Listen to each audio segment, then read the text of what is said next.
All right, everybody, welcome back to the Millennial Sales Podcast. This is episode 255, second to the last week of the quarter for me and for most of us. So hope you're out there grinding in some deals. I will definitely have my fingers crossed for the next 8 days, trying to land some last ones. So really excited that you're here. This is the podcast where we help young salespeople with their career journeys. Got a great episode for you. I'm doing a throwback this week to one of the most downloaded episodes of all time with Kyle Coleman, who's a VP over at Clari. And he started at Looker, which was acquired by Google. He was their sixth employee, helped build their sales and sales development function, went over to Clari, helped build it there, and has just amazing talk track around how to be successful as an SDR. About how you're more than quote unquote just an SDR, if that's your mentality. And I love the approach that he takes to the mentality of being an SDR, but then also some of the tactical tips that he gives at the end of this episode. So I think you're really going to enjoy this one.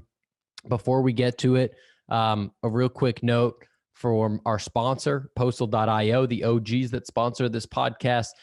Postal helps you to create a more meaningful experience with your customers and prospects through gifts, and not just like a Starbucks gift card, but something from the local florist or brewery or somewhere that is really going to help make an impact with them and help create partnerships. I was talking to a buddy today who's in sales and saying, man, I wish I could take some of these end of quarter prospects out for a steak dinner or something, or a drink or a coffee this week to help close the deal and help kind of build that extra rapport.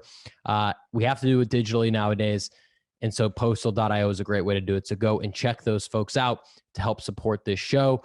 You can also support by giving a follow on LinkedIn. I'm Tom Malamo there. And then just subscribing and reviewing this on Apple, Spotify, YouTube. I'm all over the place on social. You can find me if you want to learn more. Without further ado, let's get straight into my conversation with Kyle Coleman. Let's go.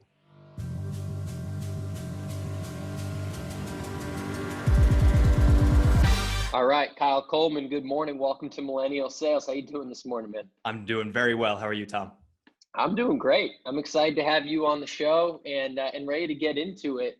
Where I wanted to start was, I saw a post of yours on LinkedIn a few weeks ago that was this kind of like graph that you made or a chart of your career path that I found super interesting. And a lot of folks probably know you from Clari or Looker, but you had the beginning of your career, it looked like, as somewhere in personal finance, then dipped into poker. And then I think you were at an ad agency and did all of that before you got into sales. So I'd love to just start there and learn a little bit more about what that background was like for you. Yeah, sure thing. So I think it's important for especially younger folks or people who are earlier in their careers or just made a switch to tech or something like that to understand that career growth is not a ladder that goes straight up and down.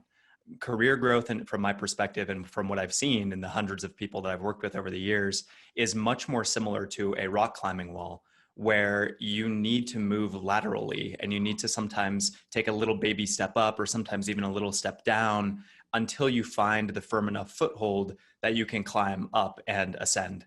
And so that is what the early part of my career really was, I think, Tom, was kind of just exploring areas of experience that I thought would be interesting to me, that I thought would develop a skill set of mine.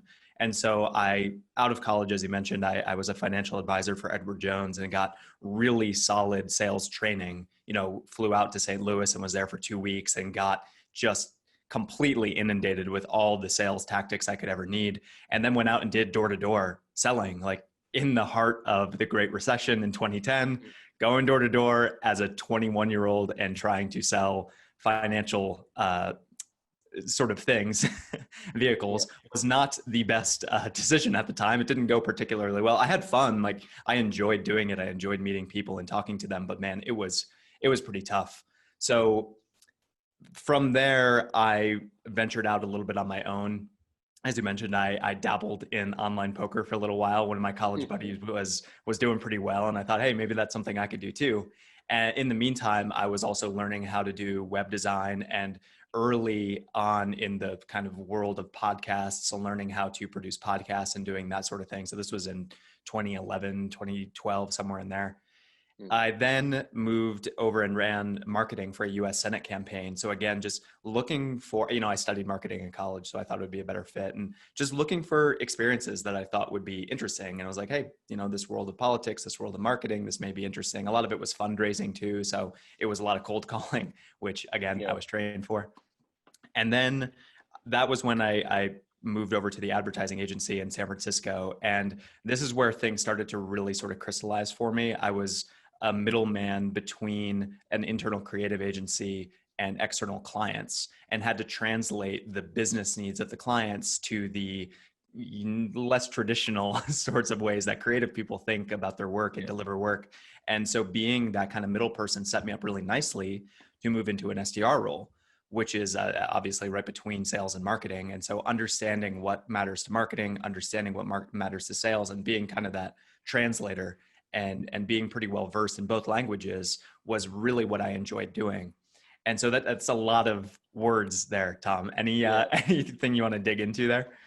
Yeah, so I'm curious, you had a tough, maybe it wasn't a negative experience, but a tough experience in your first sales job at Edward Jones. Just going door to door, even in a good financial time, is a tough thing to do. But when you're going through a recession, so did that not dissuade you from then? You bounced around, you're in marketing, then you're working for the Senate, and then you're kind of in this middleman role. Like, did that not dissuade you from then going back into a sales role when you eventually went over to Looker?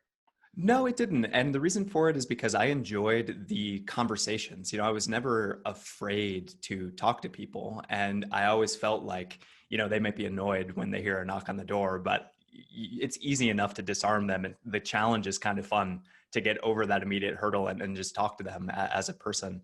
The reason that I moved out of the industry was more because of the industry kind of disillusioned with how the best financial advisors make money. And it's not always super above board, let's say.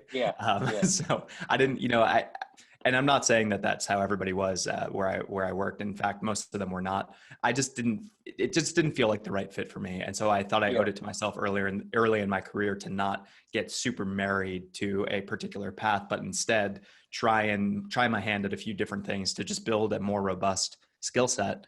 And ultimately it translated pretty well once I found, again, that firm enough foothold at the SaaS startup in that SDR role. And all of the experiences that I had built to that point, the sales training, the web development, as I said, the translating between two different languages, the mediation, the conflict resolution, like all of that sort of thing helped a ton in my role as an SDR. And so what I try and tell people all the time is that don't take these early years for granted, or these first few years for granted after you graduate or when you move into a new industry or whatever it is.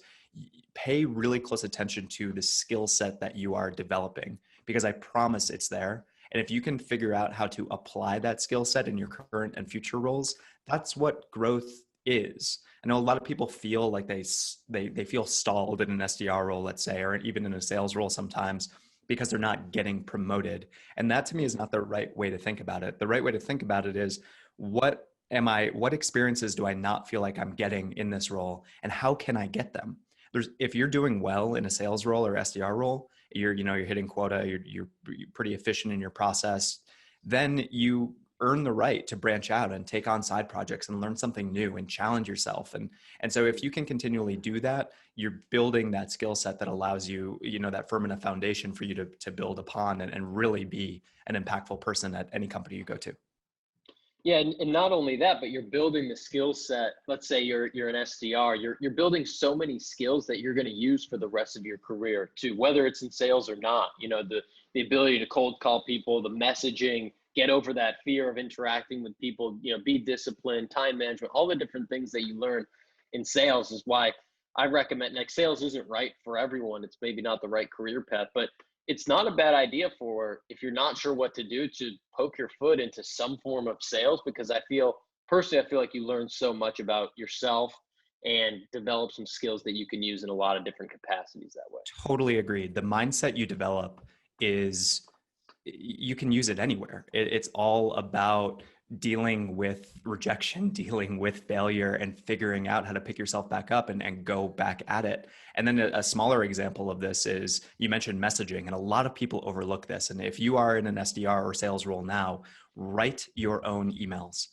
because this skill set that you develop as you're writing, it translates everywhere. It's so funny. I see people that are in manager roles or director roles or even VP level roles, and they send internal communications, so an internal email. And they're like, why is nobody responding to this? I'm like, because it reads terribly. It's formatted terribly. Like, I can't digest it. It's not readable. If you had to send an outbound email, would you have written it like that? There's no way. And so think about what you're doing right now in your SDR sales role, and even things as it may seem as small as formatting an email properly, making it readable and digestible, and communicating complex thoughts in a simple, coherent, cohesive sort of way, that translates everywhere. So yeah, totally right. The things that you're doing now is not just in service of your quota. It's in service of the long-term trajectory that you have as, somebody who will hopefully have a long career in either SaaS or sales or somewhere in between. Yeah. And when you, to take it a step back, so when you went over to Looker, you had, 3 or 4 of these different experiences before that. What was the time period? Do you remember about how old were you or how long you'd been working before you finally landed there at Looker? I graduated college in 2010 and I started at Looker in March of 2013. So I was 23. Okay. So like a 3-year period between graduating and heading over there. So that's right. With the point I'm making of being like, trying to, for a lot of folks that I meet that are, new to a company or new to a job, and they put a lot of pressure on themselves that this has to be the right one. The first thing you do has to be the thing that you're going to do forever. And it doesn't really work out that way for a lot of people. Sometimes it does. Your first job, you stay there 25 years and you love it. That's great. But for a lot of people, it does take time and effort and trying different things, and that you probably wouldn't have been as good of an SDR at Looker if you didn't have those other experiences. So, and it makes you a more interesting person, truthfully, that you've done all those different things too. Totally. Yeah. And I think if this is you, and if this sounds like you, and you have either made a few stops on your way to finding what's right for you, or you're considering doing it, don't worry about it, what the perspective is from a hiring manager standpoint. If they're the type of hiring manager that looks at your resume and is like, oh, this person's already had 3 jobs and they're 4 years out of college, like that's probably not somebody you want to work for anyway. The important point is that you have the right story and you really think about what you've done in those previous 3 roles or a couple of years or whatever it is that's prepared you for what you're trying to do next, and infuse your resume, your cover letter, your LinkedIn, your correspondence with hiring managers, with whomever it is you're speaking with those insights about this path that you're on and why it makes you unique, why it makes you somebody who's really irreplaceable and somebody who can add a different type of value to the role. And that's what I did certainly at Looker, and that's what I saw in so many people that I've hired over the years, is the non-traditional quote unquote type profile is awesome. I love bringing on, and we were sort of forced to at Looker, having built a company in Santa Cruz, California, which is a little bit of a strange town. It's the surf capital of the US and doesn't have, the steady stream of pipeline from Stanford and Berkeley and the rest, those universities that the Bay Area has. And so we had to be pretty open-minded about who it was that we brought on. So we had philosophy majors and English majors and used car salesmen and Nordstrom salespeople and former radio hosts and MTV producers and like all sorts of walks of life. And it brought just a different approach to SDR, a different approach to selling. And then all of those people found unique paths for them. I think maybe a third or 40% of them moved into sales of the 40 people that we graduated out of SDR, but the remainder didn't. They went to marketing operations or alliances or engineering, support, customer success, all over the place. And so the key phrase here that I think is useful for people is it's awesome if you find a company that resonates with you, that you love the product, you love the culture, that's great. But if you feel like you've hit a sort of a wall with respect to the role you're in at that company, you don't feel like you have to leave. The goal here and the phrase that's useful is to reinvent yourself within the company. And if you can figure out the right way to reinvent yourself by getting exposure to different people or different teams or different processes or whatever it is, and then again, translating your skill set to that team, to that new role, that's how you reinvent yourself. And that's how you have a sustained career inside of a company. And I think that's a really useful perspective for younger folks to keep in mind. For sure. And I think part of it too is being able to choose the right company, right? You mentioned like based on, the product speaks to you, the culture, all the different factors that might weigh in on why you choose a company. You came in so early at Looker and you were so early in your career that I don't know if that was partially luck or, you saw something where you knew someone and you had this gut feeling, but going from there and you were there for a number of years and obviously they had a massive acquisition by Google. You had a great career there. And then heading over to Clari, who's another just tremendously hot startup that you're hearing a lot about, and it seems like the product's great and the culture's great. So are there similarities between the two that you looked for?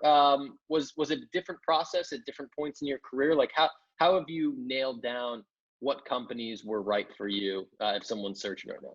Yeah, that's a great question, Tom. I would be completely lying if I told you that Looker was anything but luck. Like, yeah, unbelievably lucky. Now, I did vet the people that were there, and there were only 5 of them, so it was relatively easy. Yeah. And I knew the person who recruited me. I knew him decently well from my days at the agency. We had sort of worked together a little bit on the client and agency side, so I knew him pretty well, trusted him. But really, like when I started at Looker, I had very little to lose.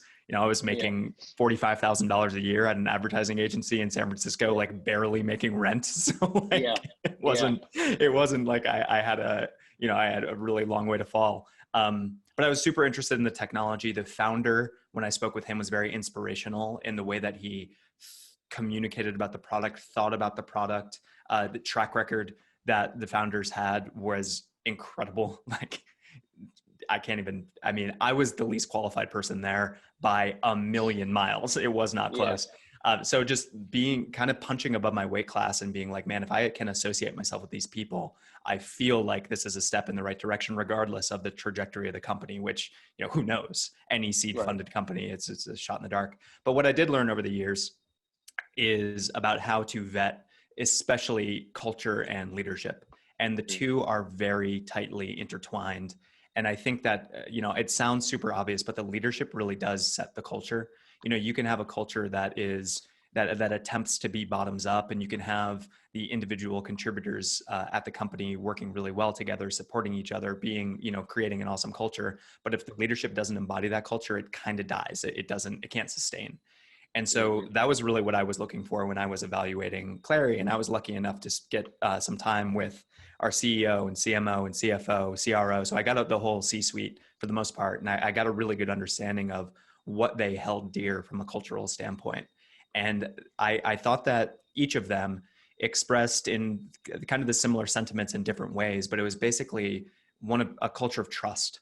We hire people to do their jobs. We're not going to micromanage them. We're going to inspire them however we can to pull out the best in them. But we're hiring you because we trust you. And I know it sounds very simple, but that is a really difficult thing to find. And it's especially a difficult thing to sustain as you scale. And so it's really important then for all of your people to understand that they are trusted to do their work.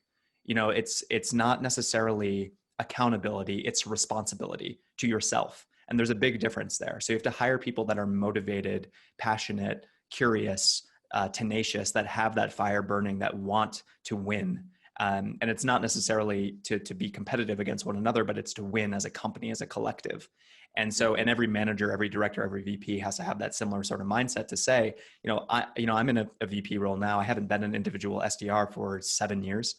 I don't know the best way to be an SDR these days. I can help bad ideas around, but who am I to go and tell one of our senior SDRs how to do her job? It's crazy. So like if leadership has that mindset and understands that we can help create the processes, the frameworks, we can help create some guardrails, we can set some context, we can communicate strategy, like those sorts of things, but we have to ultimately trust the people to take care of business. That's the kind of culture that I really, really love and would really strongly vetted at Clari, and so far so good, a year and a half in. That's great. Yeah, I'm actually reading the book Shoe Dog right now, and Nice. one of the quotes that keeps coming up that Phil Knight says is, I'm paraphrasing, but around, tell people what you want done, but don't tell them how to do it. Right? Yes. It's like, here's the goal that we want to get, revenue goal, meeting goal, whatever. Let's all figure it out. One person might do it this way, another person might do it another way, and it's different to their individual style, and kind of gives you as an SDR who's probably early on in their career and their sales career, some ownership and some creativity, and it feels good to take that on. And I've always felt like throughout my career, that when I'm given more responsibility than I think maybe even I deserve at the time, I kind of rise to the occasion though. I step up and it's like, wow, this is some responsibility. Like, I want to take advantage of this. And so versus being told what to do and you feel like you're someone just, at a production line, like copy, paste. So I think being able to take the ownership there, helps to up level yourself as well. It's very well said, Tom. And I think the way that I think about this is the copy paste example is perfect, because what a lot of SDRs or SDR teams will do is say, oh, I need to reach out to the CMO who has a template to reach out to a CMO, copy, paste, send. And then they don't feel any sort of innate responsibility about getting a response from that CMO, because, it's not my template. I didn't write it, hands up, not me. And that's not the way to improve as a person, as a salesperson in particular. So take the time to think. And I don't mean that you have to come up with everything, every concept completely on your own. But when you read Shoe Dog, when you read Spin Selling, Challenger Sale, whatever it is, think about those things that you're learning and actually apply them. Like, there are so many people that will just scroll through LinkedIn, read the tips that they see and be like, oh, that sounds cool, and then completely forget about it. But the best people, the people that are really controlling their own destiny, are the ones who read the advice, think critically about it, don't take it all at face value, and think about how they can tease out the concepts, apply their own style, and incorporate it into their own process. And if you can continually do that and really take that responsibility, that onus on yourself to find results, that is how you will be successful in pretty much any role, but particularly, I think, in a sales role. And like, for example, if you're listening to this podcast right now, you've got us in your headphones or you're watching on YouTube, whatever it is, write down just one thing Kyle says. You don't have to absorb the whole thing and try to follow everything that he's done and blindly follow everything that he's saying. But take one thing that resonates with you, or one thing that maybe challenges the way that you've been thinking or doing, write it down and try to incorporate it into your week and see if it works. Or maybe A/B test it compared to what you've been doing. And see if that is something that can be useful. And then you do that for, one of the LinkedIn posts you see or a book that you read, and being able to just take that and try to take at least one thing from everything you're consuming versus just mindlessly scrolling, which I think all of us are guilty of from time to time, I think is a game changer for learning in a new environment where there's just so much content out there. I couldn't agree more. And as soon as you realize that, I had this realization pretty early on, and I've tried to help the folks that I work with have this realization. Your manager, your director, your VP, your C-suite person does not have all the answers. And more often than not, they're shooting from the hip.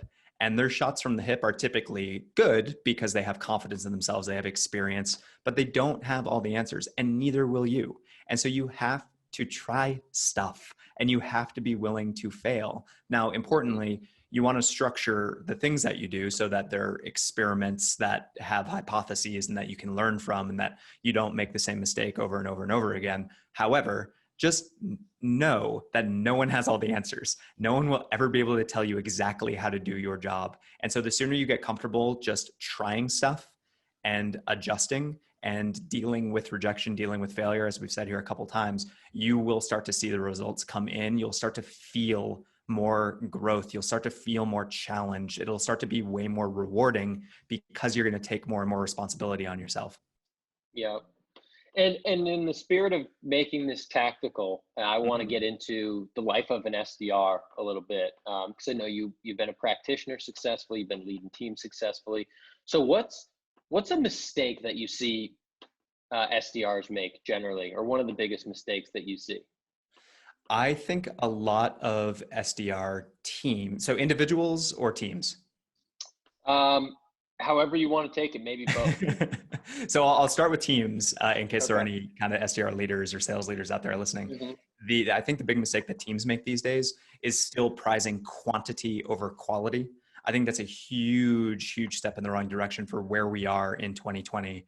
We have so many more tools at our disposal, intent signals and research capabilities, and we just have so much more information about people that expecting a quantitative or numbers based top of funnel motion to yield the best results and to develop your team the way that it needs to develop is a huge mistake. So if you're a sales leader out there and you're browbeating your SDRs to make 100 calls a day mindlessly just to pick up the phone and dial, rethink that. Really think about what you're trying to do, how you're trying to develop them, what their growth paths are going to be, and try and adjust your process accordingly to incorporate more thought, incorporate more strategy, incorporate more of a qualitative component so that it really is more quality over quantity.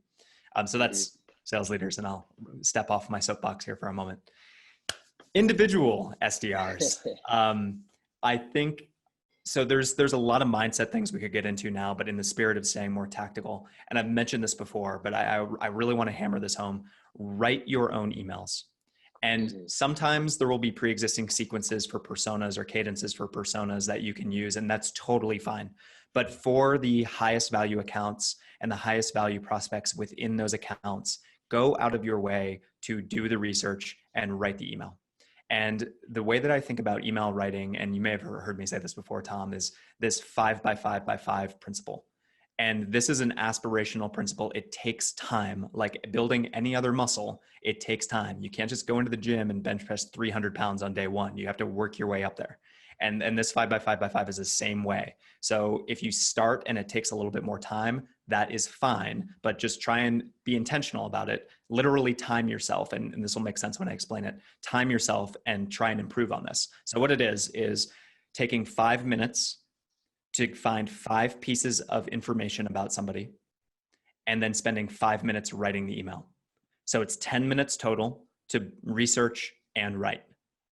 And the really nice thing about this is that if you're spending 5 minutes and you're getting 5 pieces of information, this means you only need to do the research once, because here's the other mistake that SDRs make is they'll do all this research and they'll say, I have 5 pieces of information and I want to get them all out in the one email. And then they'll have like, I saw you went to school here and you grew up here and you're into this and you like to run and you have a corgi. And I'm like, yes, all of those things are true, but like relax. and so the best way to do it, and sort of the metaphor that I like, is if you are shooting a bow and arrow and you try and load up all 5 arrows at once and you shoot them, you're not increasing your chances of hitting the bullseye if you do that. But if you do them one at a time, and you learn and you adapt and you adjust, that is how you maximize your chances at hitting the bullseye. So each one of those pieces of research is an arrow in your quiver, and you want to drip them out over time, because guess what? People very likely are not going to respond to the first email you send them. Sorry, their email inboxes, LinkedIn inboxes are completely inundated. So 5 minutes of research to find 5 key insights, and then 5 minutes of writing.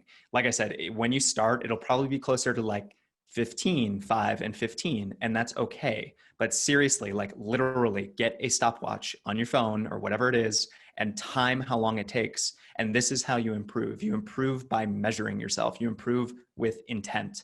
And if you can get this cadence down, you're going to be in really, really good shape. So that is my high level tactical advice for people. I love that. And when you talk about the 5 things that they're researching, is that all individual? Is that at the organization, combination? It's a combination. And so you'll find, depending, we sell to salespeople at Clari, so our lives are made much easier by the fact that salespeople are pretty open about themselves. But I've sold to data personas, more technical personas, CIOs, all those sorts of things. And this applies just as well. So for example, actually, one of our SDRs, actually our director of SDR, his name is Alex. And he wanted to get he wanted to get in the weeds with the team and then help them out. And he wrote one of these personalized emails to the CEO of IBM, who on their LinkedIn says that they're a fan of wild ducks. Just something that he says in his about section, he likes wild ducks. And so what Alex did is he wrote an email that was, the intro was about research he did on wild ducks, just calling out a few ones, saying, I really like the colors on this one. And then importantly, the transition, and again, now we're back into territory where a lot of sellers and SDRs go wrong here, is the transition from your research to your value prop needs to be pretty seamless. And so what the mistake I see a lot of people make is, hey, I saw that you're into wild ducks. Anyway, here's the thing about Clari. And it is it's so salesy, it's so clunky. And so instead, Alex said something to the effect, it doesn't have to be like the most artful, elegant thing. He said something to the effect of, you know, much like the high flying ducks that you like, Clari helps your sales team fly high with pipeline visibility, deal execution, forecasting, all that sort of thing. And just made a really quick and simple segue into Clari's value prop that was like kind of cute, kind of nice. Yeah. It doesn't seem as like, doesn't seem as salesy, and it takes a little bit of extra thought. And so that's the next level of personalization. And the CEO of IBM forwards that along to their SVP of sales, and we get a meeting with IBM. And like, that's how this stuff happens. So really focus on doing the research. It can be about the person. It can be about the account. It can be about, you know, something that their CEO said in a press release. It can be whatever you want. If you find, and what a lot of our reps do is they'll have kind of 5 or 7 things that they're looking for, because they know they can write a good email about a sports interest they have, or where they went to school, or the growth of their sales team year over year, which you can find on LinkedIn Sales Navigator. If you can have like categories of those things, that's how you can make this scale, because you don't have to write the same, or you shouldn't write the same email multiple times. There's no shame at all in having little snippets that you can use for your segues. So if you find, you know, you write a good email about a person who likes basketball or whatever, and you write a good segue about basketball, save that somewhere. We have a little glossary of all these kind of the triggers and then the segues. And so our team is constantly borrowing from each other and building upon this glossary and reusing each other's work so that this methodology can scale, because it's a hard thing to scale. It takes time to do, obviously. The more and more practice, the better and better you get. And maybe like a sub lesson from that story too, that you just told about the SDR directors, is to shoot your shot. You know, the CEO of, you know, IBM, you know, doesn't have a lot of time for looking at random sales emails and probably gets blasted with hundreds and thousands every single week. And you got the response, or you got the forward to the SVP of sales and got the meeting. So for everyone that is maybe a little intimidated to pick up the phone and call a C-suite executive, or to email the CEO or CMO or whomever your stakeholder is, they look at emails. I saw a tweet from Jason Lemkin from SaaStr, and he like put this post out, and it was talking about you know, all these CEOs that were tweeting about like checking email. And it's like, hey, you know, $1 billion CEOs check their email, like they do. So they might not respond, they might forward it to someone, but it's worth your shot if you have a good email and you have a good message to send, and you can help add value to them somehow. That's exactly right. They're just people on the other end of the phone, receiving the email. And the sooner you realize that, I know this is something I did not understand when I started in SaaS sales. I was like, ooh, I have to call a CTO. I need to know everything about their company. I need to know everything about my product. And I was super intimidated, and it led to a lot of call reluctance, and ultimately me just not calling at all. And so if you feel like the bar has to be that high for what you do, you're not going to be successful. You do not need to have all the answers. You need to ask the right questions. And that framework or that mindset is very, very different. So if you can think about the right questions to ask, then all you need to do is understand generally the pain points of a CTO, and digging in and asking questions, discovery, not qualification, discovery questions about that person and what they're trying to do, what's blocking them, what their goals are. And that's a really nice way to think about things. But again, it's just a person on the other end of the phone. Actually, I remember one of our SDRs at Clari was experiencing something similar, where they're like, oh man, you know, I'm 22 and just graduated, and I need to now call into C-suite execs who have been doing sales longer than I've been alive. Like this feels a little weird. And yeah, it feels a little weird. But what she realized was she talked to our VP of go-to-market internally at Clari over the lunch table. And he was talking about how he is a fan of The Bachelor, like watching The Bachelor. And she was like, wait, you're the VP of go-to-market at this company and you watch The Bachelor? And he's like, yeah, I'm just a guy. I watch it with my wife and my buddies. And it's like, they're just people. Everybody is just a person. So just don't be afraid and just talk to them like you would talk to, keep it professional, but it doesn't have to be overly buttoned up or formal. And that kind of mindset about you just genuinely wanting to have a conversation. If you want to talk to them, they can tell. And the inverse is true too. If you don't want to talk to them, they can tell. And that's how you keep losing over and over, is you lack confidence. You don't show them that you're interested in them. And you need to bring that energy to the emails you write, to the phone calls you have, to the video messages you send, because that's what people respond to. And to go down a little bit of a rabbit hole here. So that SDR that you just mentioned, you mentioned was across the lunch table. Was this just like an overall all hands lunch, or did she specifically take the head of go-to-market and say, hey, I want to learn about this and I want to pick your brain and talk to you for 30 minutes? Or am I giving her too much credit? Again, just a cool thing about Clari's culture is that it's very egalitarian. And so when we were all in the office together pre-COVID, there was a lunchroom that people just sat at tables together. Doesn't matter what role you're in, what seniority you have. People just ate and just chatted. It was cool. Yeah. Well, that's another piece too. It's a great piece of the culture, but it's a great, I think, note for an SDR or a salesperson, especially if you're tapping into a new industry or a new buyer than you're used to, is go find that person at your company and go talk to them. Go buy them lunch or coffee or, a drink after work, assuming you were in an office, or grab a Zoom and try to understand, one, you get to know them as a person. And I think that helps to break it down, but get to understand, what does your CTO care about? Your head of go-to-market, your VP of sales, what is something that, is really bothering them, or what are the opportunities that they're driving towards? And that just kind of helps to clarify the value that you can potentially add to someone. I totally agree. And that's another good piece of tactical advice. Pretty much regardless of the product you're selling or the personas you're selling to, you almost definitely have that persona internally at the company that you work for. Go talk to them. Ask them questions about their day-to-day, understand their pains, understand how they use your product internally, which hopefully they do.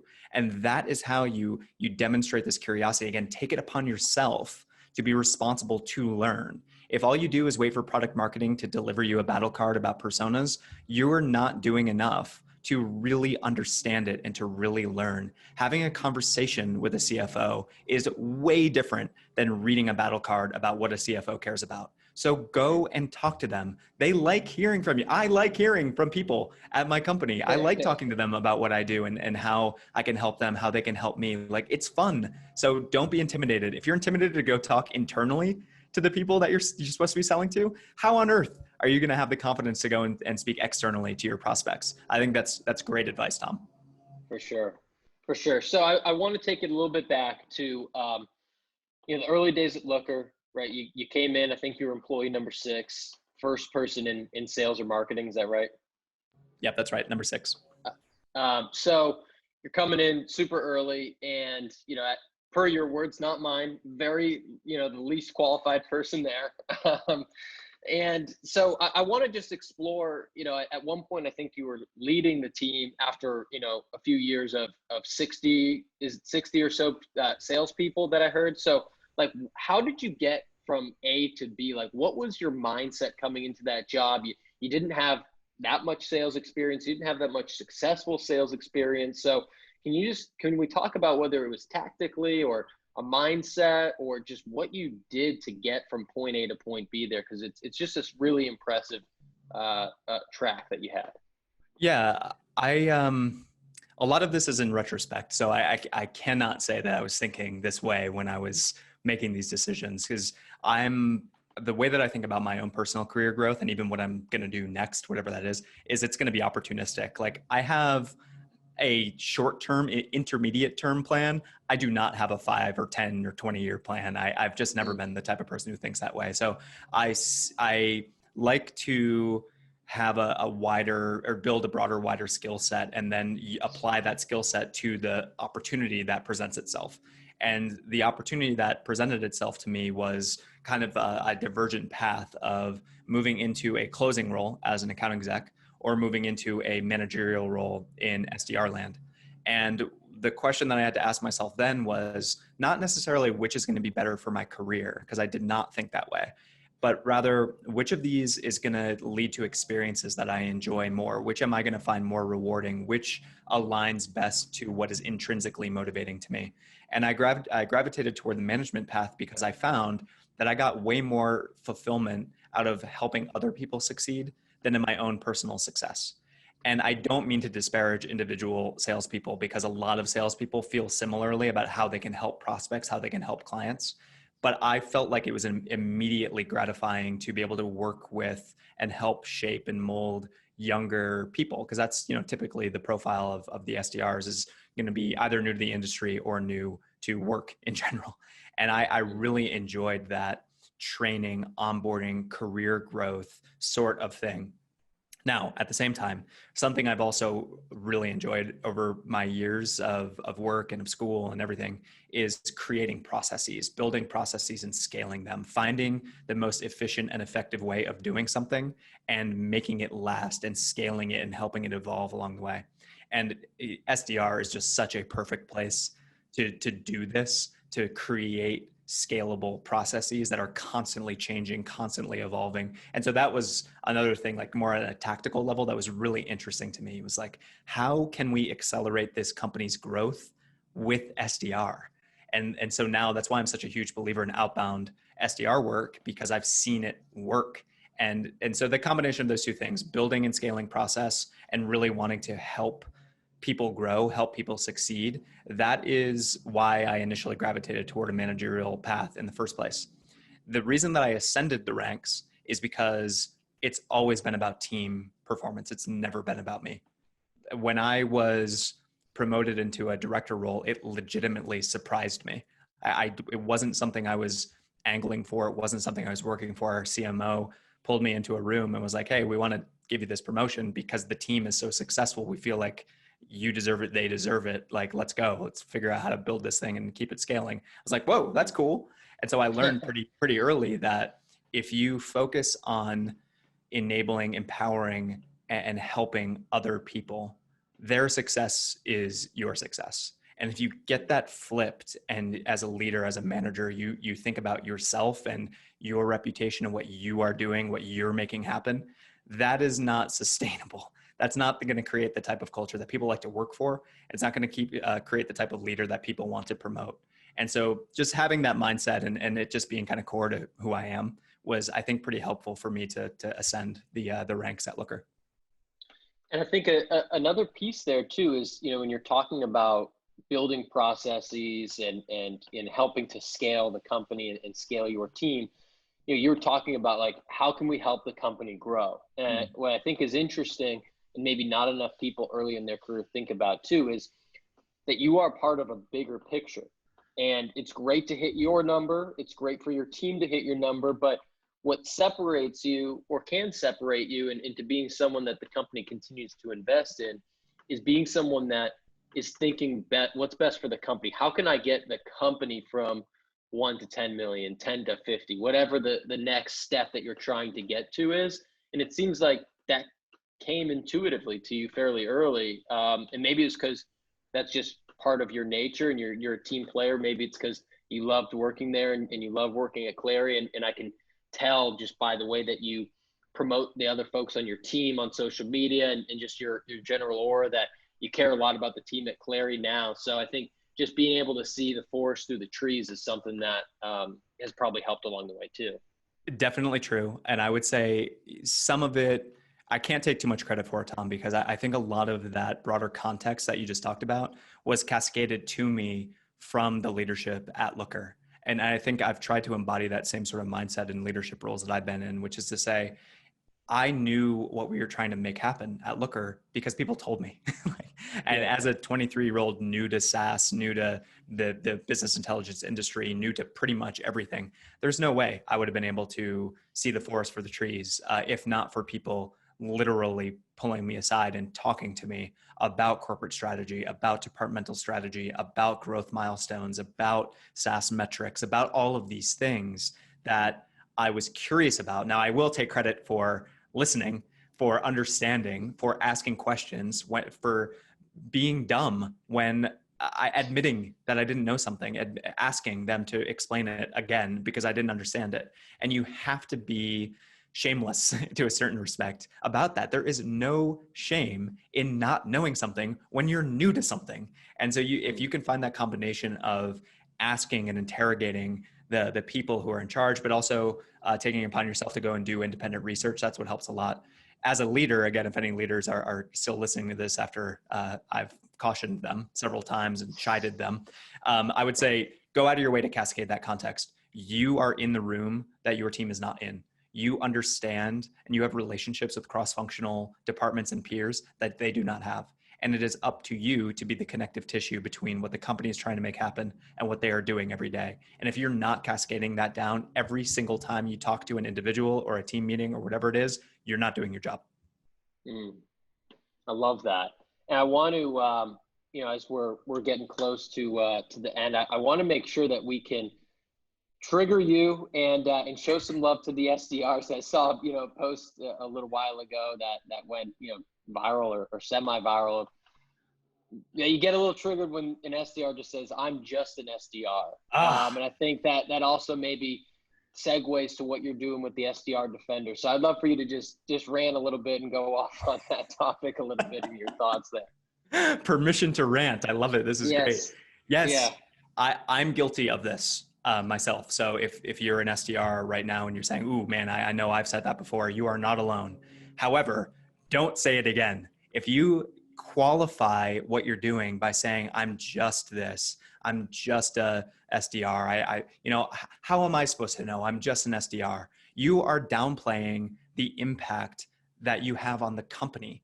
And the impact that you have on the company cannot be overstated. You are getting in front of the right accounts, the right people within those accounts at the right time to accelerate the way the company grows. Without you, somebody has to pay Google $1 million to advertise, and then some random person needs to click an ad, and then 2 years later they request a demo, and then they turn into a customer. Versus you get to be the one who controls the destiny of the company. You get to be the one who goes out and writes that email that captures their attention, that piques their interest, that displays your company's value and value prop. And there's no just about doing that. That is hard work. It's not for everybody. It takes a lot of gumption. It takes a lot of confidence. It takes a lot of dealing with rejection. And so if you downplay your role, and if you downplay the impact that you have, and if you qualify what you're doing and your contribution to the company by saying, "Oh, I'm just an SDR," then you're doing yourself a disservice. You are implementing or creating a mindset for yourself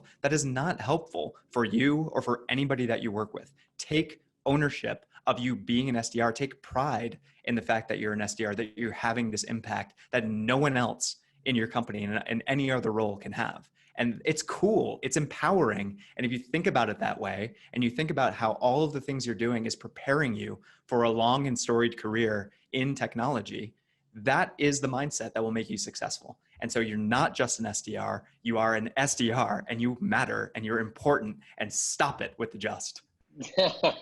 I love it. I love teeing you up for that. I'm ready to run through a wall right now, make some cold calls. I might have to That's too. awesome. I'm going to set myself a meeting quota. Yeah. But it goes back to what we were talking about earlier too, of that's you, helping to empower people, and people want, need to take the ownership there and be proud of their role. And being in any form of sales, but especially as an SDR, is a really hard job. I mean, there's anyone that says otherwise just hasn't made cold calls or hasn't, or hasn't tried to sell, in person to folks, door to door, whatever it might be. So it's a really hard job. So owning that and owning the fact that you are very likely the first, the first face that the prospect gets to meet at the company, right? Especially at a startup where, if you're not selling for IBM, this person may never have heard of your company. So you're the first introduction to that. So you want to come correct. You want to be proud of that. And you want to represent yourself and the company well. And it's a really important job. So I love that you have that, that mentality and spreading that. And maybe that segues a little bit into what you're doing with the SDR defenders and some of that content and you're creating and the stance that you have there. Exactly. Yeah. So SDR Defenders is sdrdefenders.com, and you can find us on LinkedIn as well. We do every other week, we'll do a webinar that's helping tactically or helping people get hired or helping you tune up your resume or whatever it is to help individual SDRs just be better at their craft. So sign up and join the newsletter and you'll get, all that sort of thing. It's totally free as well. We're not charging anything. The goal is twofold. The goal is to help individual SDRs improve their craft, become better people, become better salespeople, become more effective contributors and more impactful contributors to their company, and up-leveling the role and up-leveling themselves. So that's goal number one. Goal number two is to change the mindset of leadership. I've talked about that quite a bit here in this podcast, and it's unfortunately the case that many sales leaders still think of SDR roles as numbers on a dashboard or cogs in a machine or replaceable parts. And that is not the case. SDRs are strategic partners with account executives, and they need to be treated as such. And so that's the second goal of SDR Defenders, is to get in front of those sales leaders who perhaps have an older school way of thinking about the contribution of SDRs and changing their minds. And so we try and create content that hits on both of those themes, helping people bottoms up and then changing the perception top down. That's great. I love it. And before we wrap this up and get into where else folks can find you, I want to bring you into this, what I'm now calling the selfish section that I just started this week, where I ask one question that's going to help me personally and be Love selfish. So I'm starting a new job next Tuesday after Labor Day, new industry, new company. So I'd love to hear from you. Like, what's one tip? How can I absolutely crush it in my first 30, 60, 90 days in the new role? Be unendingly curious about every single component of the role. If there are other people doing the same role that you have, Tom, go and talk to the highest performers, dig in to what makes them successful and why, and really understand it. And we've talked about this before, but don't just take everything they say at face value and then go try and become a miniature version of them. That's not what works. What works is you talking to them, teasing out what you feel like you could steal or borrow and incorporate into your own style. So go talk to the practitioners that are doing a good job. Go talk to the product managers, the engineers, the people that are building the product, and understand why. Why are they doing the things that they're doing? Why are they prioritizing the things they are? What is the roadmap and why? And if you can get a really good sense of that, then you're going to start to really understand the personas, which you should also be really curious about. So again, go internally and talk to the people that would be the people that you're selling to. Understand if they're using the product internally, how are they using it? Like, make them give you a demo of how they use the product. Listen for the keywords that they use. Listen for the phrases. Listen for the terminology that goes outside of what you see on your company's website, and incorporate that into your messaging. And never stop that mindset of curiosity. Unendingly curious. Literally block time in your week to think. And I know it sounds kind of soft, and I know it sounds kind of weird, but block an hour or two every week for you to just think about these concepts and ask yourself questions and go down a little brainstorming rabbit hole with yourself and tease out some new topics that you maybe lost a deal or lost a prospect or, whatever, and understand why that happened. And then go interrogate those questions that you just created for yourself. And if you can continually do that, that's how you'll always be learning, and that's how you'll always be evolving, and you're always going to stay a step ahead. Is there a time in the week that you recommend or that you do that?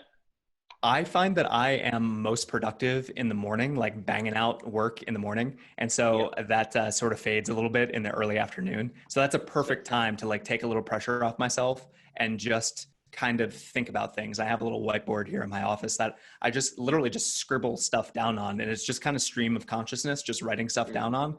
But at the end of each of those kind of 30 or 60-minute sessions, I have 3 or 5 questions that are really helpful guiding questions that I can go and surface with my team and talk to them about and understand who may have a perspective on this and how can I get an answer from this. Or I'll go cross-functionally to my CMO or VP of product marketing and ask them about the category that we're in and why we chose to pursue this revenue operations category and what the messaging is. And so early afternoon is my kind of tip, but some people do it right as they wake up, and that's cool too. Just find a time that works for you. Love it. Kyle Coleman, I appreciate it, man. This was awesome. I'm glad that you were able to come on the show. And I think if any SDRs or SDR leaders or sales leaders can get a lot out of this episode, or AEs, for some of the topics that you brought up. What's the best way to find you? I know we talked about SDRdefenders.com, but where else? LinkedIn is really the only social media channel I'm active on. So Kyle Coleman on LinkedIn, pretty easy to find. Happily connect. And if you send me a message on LinkedIn, I apologize in advance for not responding because my LinkedIn inbox is a disaster zone. So it might take you a couple nudges to get in front of me, but I will do my best to answer if you ask a thoughtful question. Awesome. I appreciate it, Kyle. Everyone check him out, send him a thoughtful request, and then be patient on the response. I appreciate you coming on, Kyle. Pleasure, Tom. Thanks so much. What's up, everybody? Thanks for checking out that podcast. Happy July to you. Would love if you took 22 seconds and hit subscribe wherever you're listening or watching this. Apple, Spotify, YouTube, your favorite podcast player. And be sure to check out some of my content on LinkedIn. I'm Tom Alemo. And on Twitter and Instagram, I'm at Tommy Tahoe. Have a great day. Make it legendary. Peace.